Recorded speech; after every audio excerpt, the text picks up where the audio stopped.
Assalamualaikum warahmatullahi wabarakatuh. I am Melasari. Now I'm going to talk about languages in context, multilingual societies, and diglossia.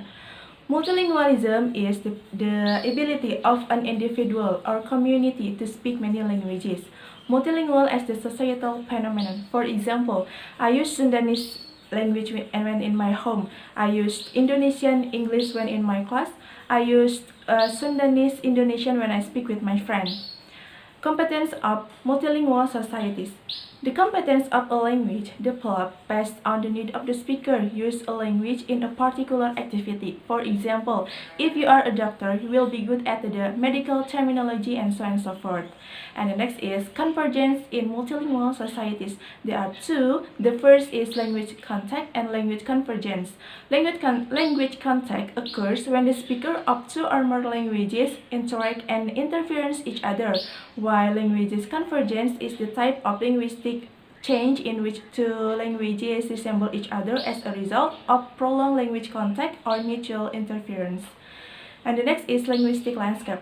Linguistic landscape is the visibility of languages in public or commercial signs and in a given region. The display of languages in public, including signs, billboards, advertisement, and graffiti. And the next is diglossia.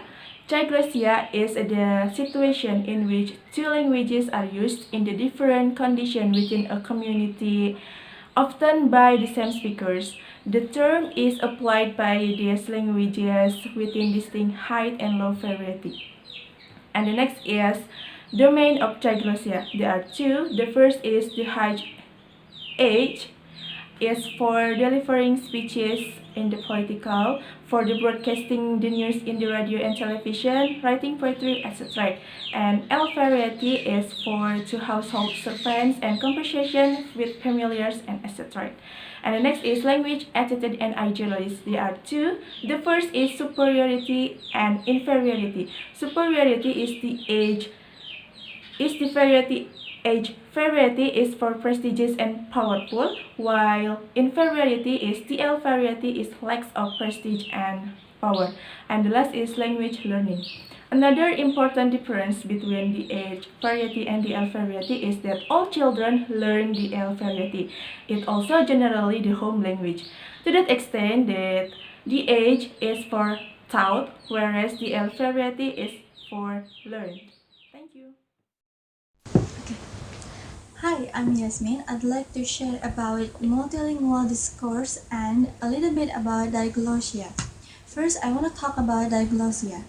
First is the statuses of the H and L varieties.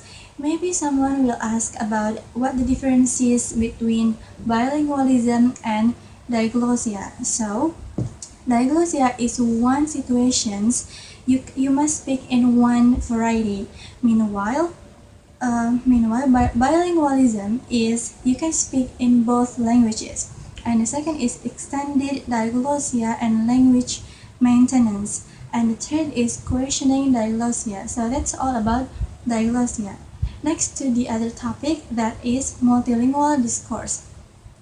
In most multilingual settings, people choose to speak and they decide to switch from that code to another code or to mix code, and that phenomenon called code switching. So what code switching actually is? Code switching is the hallmark of communication in multilingual society. Code switching occurs in everyday speech at words, morphemes, sentence, and discourse level. And then there is a question: is code switching constrained? And the answer is yes.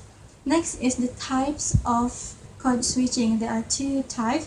First is situational code switchings. That is, they speak one language in one situation. And the second type is metaphorical code switching. That is, the choice of code carries symbolic meaning.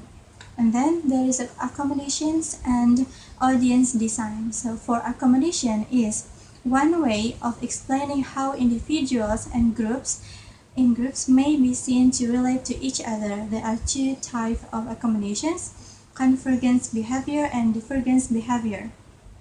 For the audience design is when speakers design their style in response in their audience. And then there is another theory that is the Markness model. So this theory talks about the relationship between the speakers.